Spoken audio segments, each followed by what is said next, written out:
Hi everyone. Hi. She wants to say hello. You confused? Are you confused that you're on the bed? I know. I don't know about you, but I don't like dogs licking in my mouth. I just actually don't prefer that, so I'm not gonna let her do that, and I'm not gonna act like I enjoy it. Okay? Y'all ready? However, though, I'm gonna be talking about the 6.5. This is like barely a book.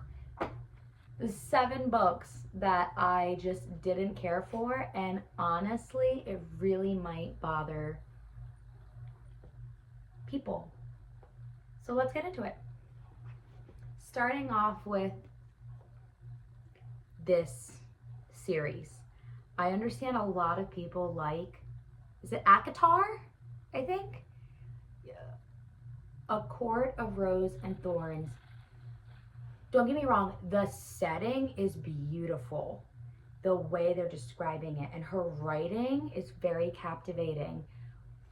But you know what I also want to say? Spoiler alert, okay? I'm spoiling everything about these books because that's the only way to explain why I didn't care for them. And another thing is, I DNF this. Now, DNF does not stand for the one thing you're thinking, okay? It means I did not finish. I listened to this for 6 hours on a YouTube Audible that was free, by the way. Thank goodness it was free. This was not worth it. First of all, once they got to the fairy orgy and he comes back and he grabs her and pins her up against the wall and just, I smelled you and I couldn't find you. And I had to go be rough with somebody else. But if you were there, I would have been gentle. The fuck? Get off me! Get off me. This isn't fun anymore. First of all, you're holding me against my will because I killed your friend in the beginning of the book who was a wolf because you shapeshift him. And now you're gonna be creepy and think you can feel me up and she said no. I didn't read it, so I don't know what chapter this is technically on. I just listened to it. I'm gonna have to go back and figure out what chapter it was. But y'all already probably know what chapter it was. But once they're at the table eating food with Lucien and Tamlin, they're all sitting at the table, and he's telling Lucien to what's her name's face, whatever this girl's name is in here, like what he did, and she should be happy. I was like, I'm done. It's not consensual. It's not appropriate. I just literally couldn't get into it. It was creepy. Now, you can write in the comments below if I should finish it and start the next book and give it another try. However, though, I've seen online that it seems like she ends up in a cage. Like something happens and she ends up getting even more trapped and isolated than she already was. She can't leave, but now she's even more trapped and isolated. And I was like, I thought she falls in love with him, but I don't know where. And he's got a mask on the whole time and can't peel it off his face. No, thank you. However, though, I was very intrigued when she met the other guy. But 6 hours to listening to this, and there was no way I was going to read through this book. I might give this away to somebody who actually really should be deserving of it, because I don't deserve to have this in my library. I didn't finish it. This book, this is a dark crime book. There's a lot of in this book, okay? And let's be super honest here. The characters in this book I really did enjoy because they really made it so fluid for the story to keep going in the direction it was going in. However, though, the love triangle between Jace and Sam and Matt. Jace, Sam, and Matt. Sam is the girl. She's best friends with Jace. Jace introduces Sam to Matt. Matt and Sam are dating. I just didn't need that love triangle in this book. I know some people probably really, really enjoy that. I did not really care for it. In my opinion, I don't like romance or love in a horror book. I find it sappy, and that gets rid of the disturbing, disgusting, gruesome stuff that I want. I don't want the love. I don't want romance. If I wanted that, I'd read a romance book. However, though, to a lot of other people, the ending of this book will make you happy if you do like a little bit of sappiness in between the chapters. However, though, Matt, it will tell you on the back. So I'm not spoiling much, but I am spoiling. So you don't want to be spoiled, don't watch this video. I'm spoiling every book for you. Sam is a true crime book writer. She's an author. Matt owns his own restaurant. Jason is some sports retired guy. He's not really relevant to the story unless you put him there, to be really honest. And I'm not understanding how Sam, who has been so heavily invested in this serial killer, is not connecting the dots. Nobody's connecting the dots. Not the detectives, not Sam, not Matt, until he literally stumbles upon, somebody digs in his new house's backyard because the grandfather gave it to him. And he opens up this crate and there's all this evidence that obviously his grandfather is the butcher and they got the wrong guy.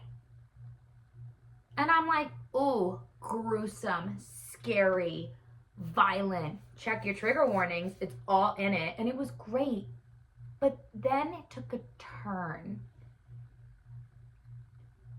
One of the people who survived from this serial killer meets Sam online. And when they see each other, they're both taken back because obviously Sam knows who Bonnie is. And Bonnie does not realize who Sam is until she physically sees her, because I think Sam knew that Bonnie wouldn't come because she'd be thinking she was lying.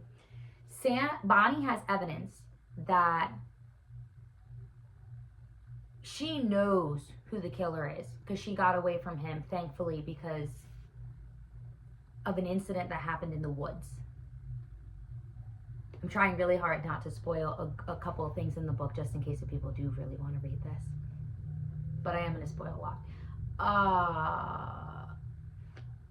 And something happens where Bonnie doesn't want to talk about it anymore, so she changes the subject.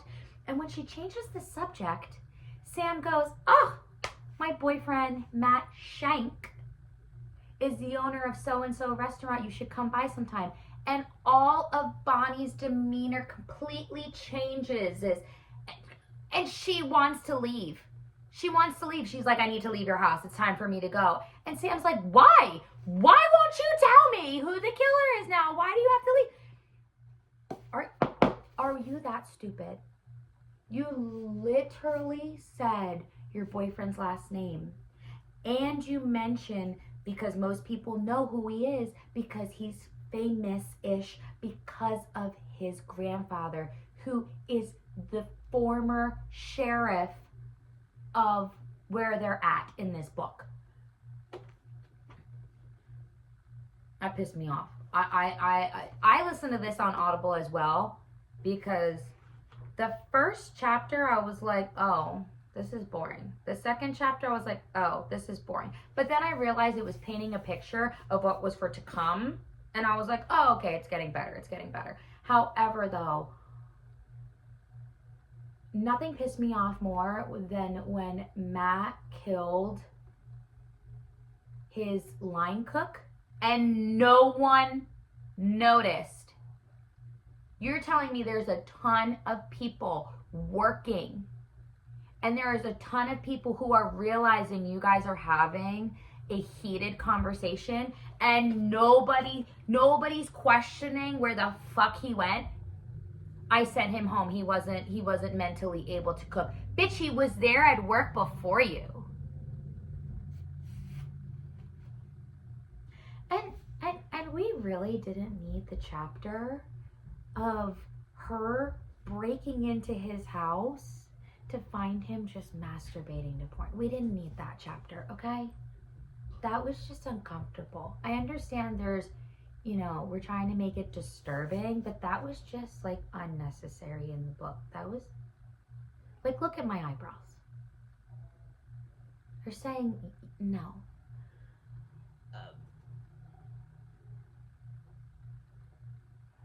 The ending to me pissed me off. I was very pissed off because so many, like 4 or 5 people died in the nursing home that the grandpa went to, and nobody's figuring out. First of all, you're gonna tell me there's no cameras? Because like this book was in modern day. Okay? You're gonna tell me that there's no cameras in this nursing home? This guy literally bangs this other guy's head into a cabinet and he falls and there's blood everywhere. Nobody heard that in the middle of the night while this guy's getting a snack, and this grandpop's just like, you know what, why not? Let's just scratch that itch. Nobody realizes that when they're trying to get a little because the older people, that's just, I guess, what they do at nursery homes, that nobody heard this lady being sucker punched in the face and choked out.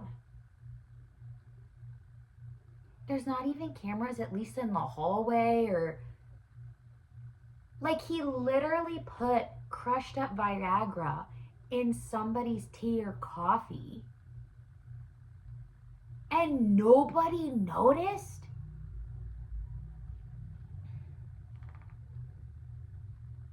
I do want to say that I really enjoyed the plain sight. It's realistic. Maybe because some things in plain sight are that, people are that oblivious. But to me, I'm like there's multiple workers and stuff. Somebody should have noticed. There's multiple people in an elderly home. And this guy is 81 and he killed 2 people in public. 81. They could have made him a little bit more younger. That's just not believable to me. I do apologize, but I'm not trying to be rude on people's ages, but 81 is pretty old to be physically tracking down and killing people. That's scary, which was good in the book. But yeah, didn't care for this. I'd give this a 2-star. I'd give this a 3-star because I did like the darkness in this. I really like Butchered and Blackbird. This is the only romance book I have ever been able to read. Literally can't get into romance books at all. Butchered and Blackbird was fabulous. However, this book pissed me off. What's his name? Oh, don't even... That's his name right there, okay? Don't even ask me how to pronounce that. And Lark. Lark is the girl. Lachin and Lark. There are some parts in this book where I was like, oh, that's sweet. She can't sleep at night. She can't sleep at all in the day. So he takes her to this place, a rehab-ish place, where you can learn how to relax your body and sleep. Loved that. That was actually really, really sweet. He said these words to her when they got married in a different language. I want to assume some Irish language or something like that. And that was beautiful. Can't find it. But the ending was awful. Like awful. The ending made it so gruesome. I literally was like, what the fuck just happened? If you have children in the room, you really, really need to like pause the video for a second or pop in some headphones, because I'm gonna say something that's like fucking weird. To other people, it might not be weird. To me, it was weird. Oh, wait a minute.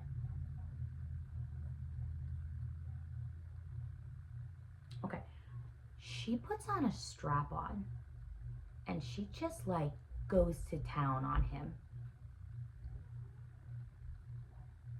I was not into that. After everything I read in this book, I was very confused. And I would love to hand this to somebody who would prefer this type of dark romance, because I did not. There were a lot of other things in this book that I was like, oh, that's cute. Like, oh, I get that. Like, oh, that's, you know. But this one was just, maybe it's just me, where I'm not finding a good enough book where I like enemies to lovers. There's something about consent that's very important to me in a book. Very important. Going back to this book, grape. The trigger warning for grape in this book. You're gonna think that most of the grape is a part of the past serial killings. There's a present one. Be very careful with that. It was very uncomfortable to listen to. I literally had to just skip the chapter. Just saying. That's another thing I remembered on what I didn't like in this book. Dark Places. This book by Gillian Flynn, there is a chapter in here with her meeting her father and getting stuck inside of some type of aircraft? Was it an aircraft? It wasn't a car.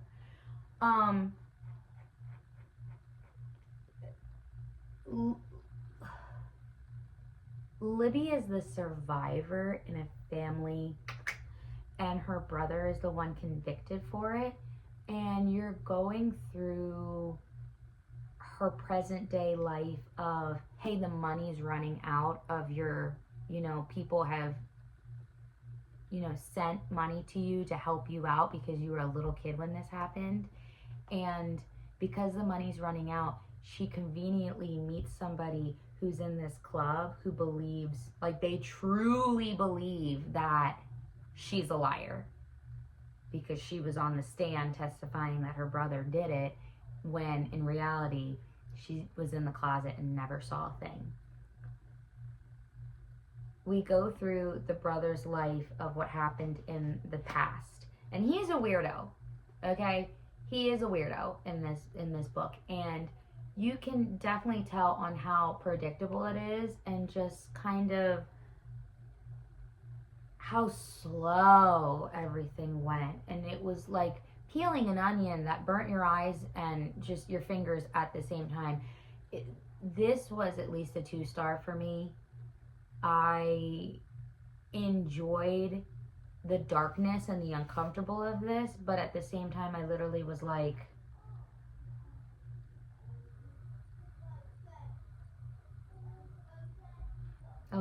I don't like predictable books. That's it. I don't like predictable books. And this one was predictable, and this one was predictable.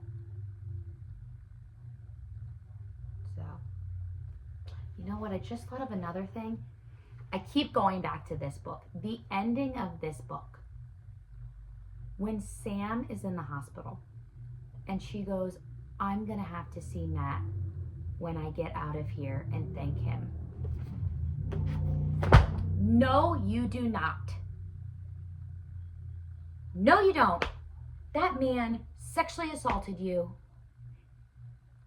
and you're gonna go to jail and thank him for saving your life? No. I cannot stand remorse for people who don't deserve it. It can just stay on the floor. That book pissed me off. The Butcher by Jennifer Hillier. Not saying the author did anything wrong, but just certain things in the book I just didn't like, and it's my opinion, but damn, that book pissed me off.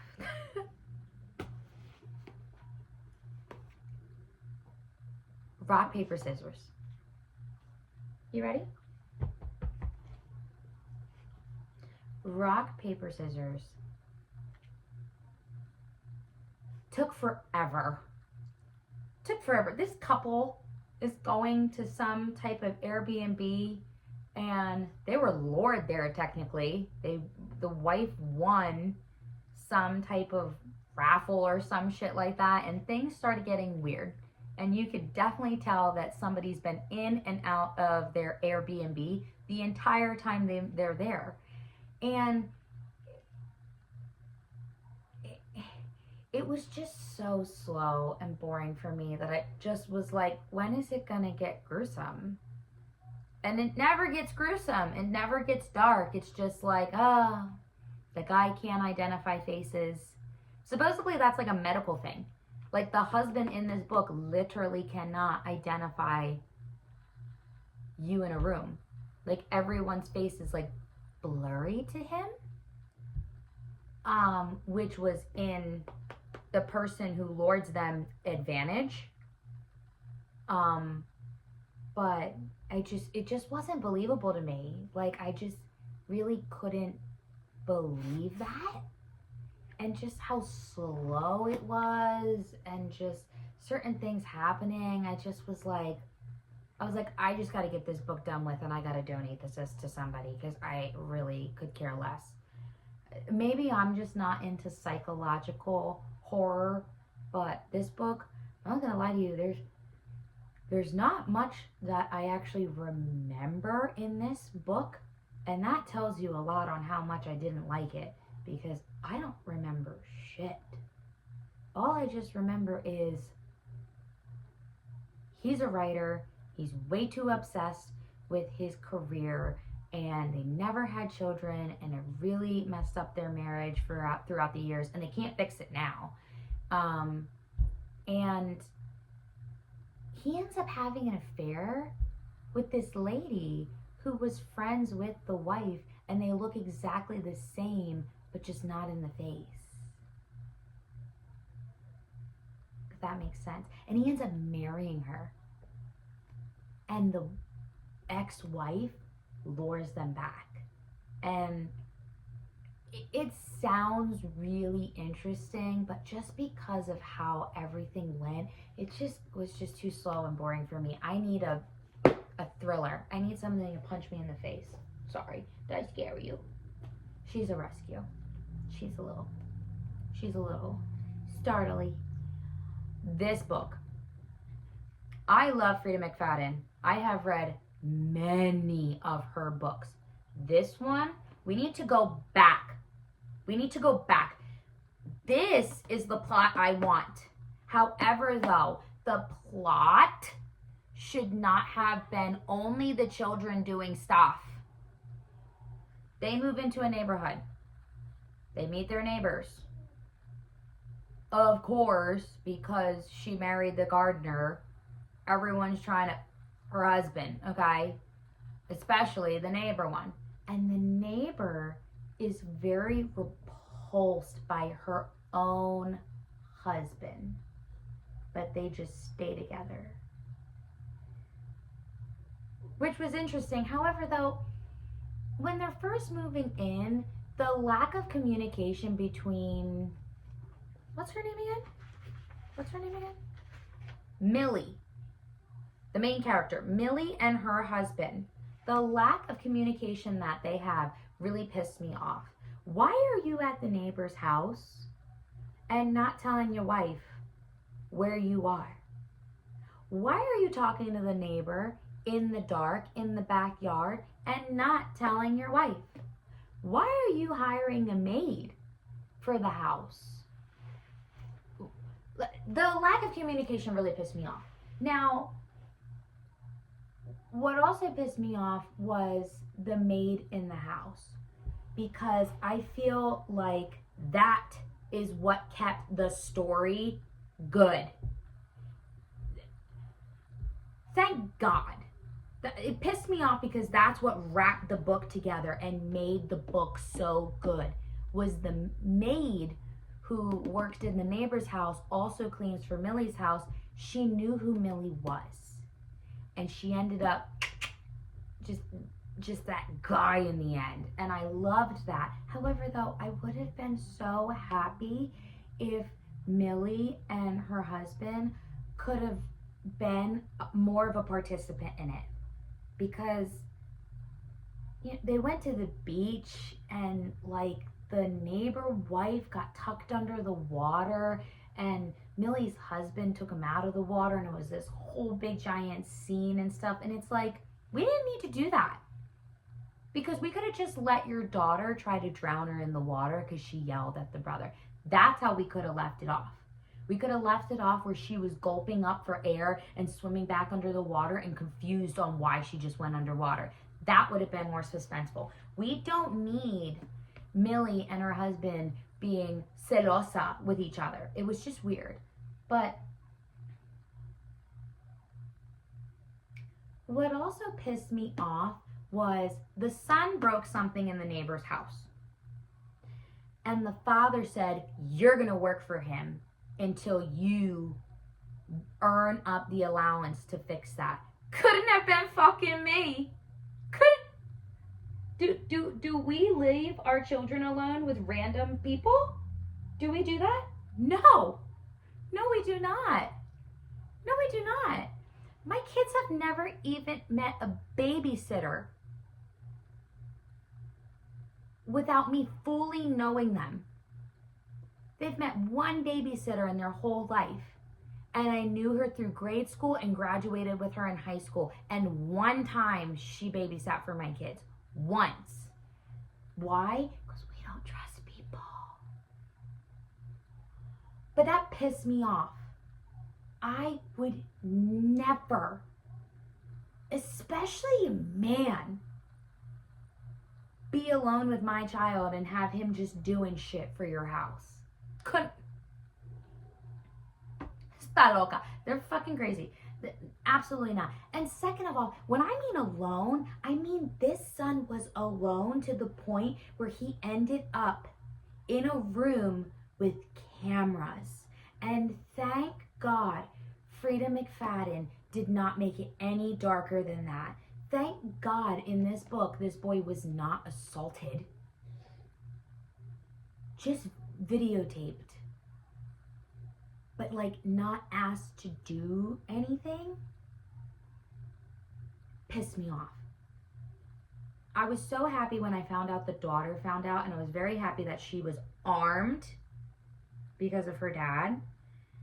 But I just feel like we really missed. We really missed some possibilities in this book. We really missed it. Like, it was thrilling in certain parts, and then it got slow. And then just certain chapters in here were just like, what the fuck was that? Like, why? This book didn't piss me off. It just said why. Like, it just could have been so... The second book was the best book out of this whole series, and this one pissed me off. And just made me say why. Just why? Why? And then to give this lady, the neighbor, the upper hand in this book the whole time because she had money, she pissed me off. Oh, your husband wants me. You can just tell he does. And I don't know why he's with you. And I'm going to put you both in jail. For her to end up going to court and admitting that her husband's a predator and a murderer, and she's been hiding it this whole time. Why are we giving that lady the upper hand? Disgusting. That book was a why? We could have done so much more with this.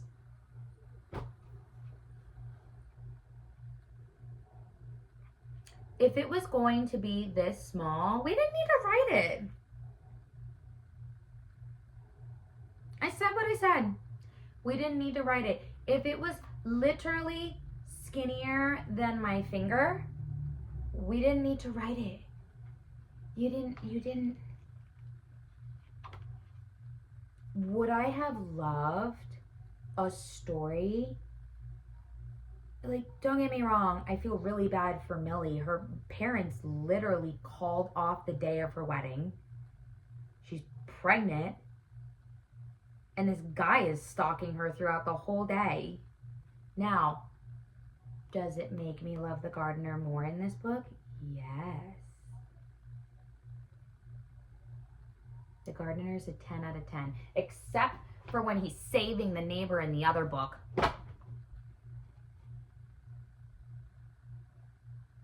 That really pissed me off. I got jealous for Millie in that moment. I was like, who the fuck is that? Where the hell is my blowtorch? Like, this book was just not necessary. This was the day of their wedding, the day they got married and stuff like that. And we could have made a book. She, Frida McFadden could have literally made a book in between book 2 and book 3. And this could have been it. A book of why they moved out of New York. That's what she should have done. In my opinion. She should have made a book about Millie finding out she's pregnant or being pregnant and something happening in New York that makes it impossible for them to now go back, and they need to figure out a way on how to move. And she should be pregnant with her second child instead of her first. However, though, it would be really hard because the kids are like slightly older in this book. I think the daughter's a teenager and the son is like 10. So I just feel like they could have just put this in the in-between and made this so much better. So much better. But, oh well. We just keep reading books until we find out what we like and don't like. But thanks for hanging out with me. Thanks for enjoying my little rant about all the books that I literally just... Wait. There's one more book in my head. I'm going to try and put it right here. Hook, Line, Sinker. Sorry, it just came up into my head and I just realized that is a book that pissed me off more than any other book. The only other romance book I've ever read was It Happened One Summer and Hook, Line, Sinker. Hook, Line, Sinker. It Happened One Summer was fabulous. I really enjoyed that book. That is one of the only romance books that it wasn't dark that I actually enjoyed. That's the only 2 books I've ever read that were romance and I like them. Hook, Line, Sinker, not it for me. They turned into roommates. There's a ton of masturbating or talk about it.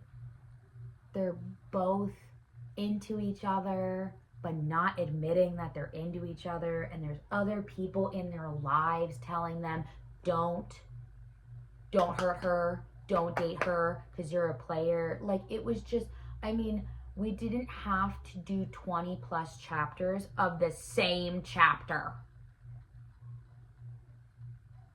Oh, I can't stand a book that I literally feel like I'm reading the same chapter over and over again. I think I might have just skipped to the ending. What's that thing called at the end? The epilogue? I don't even know if I'm pronouncing that right, but literally that's I just went to that and I was like, great, they had kids and they're living a happy life and they're, I think, celebrating Thanksgiving or Christmas with the other girl. And that's all I remember. It's just not worth it. But those are all the books that I've read and I just literally was like, what a waste of time. Truly, what a waste of time. It's Saturday. I hope that you're having a good weekend, a safe weekend. Use your heads, use your common sense, and make sure you just have fun and be careful. Toodaloo.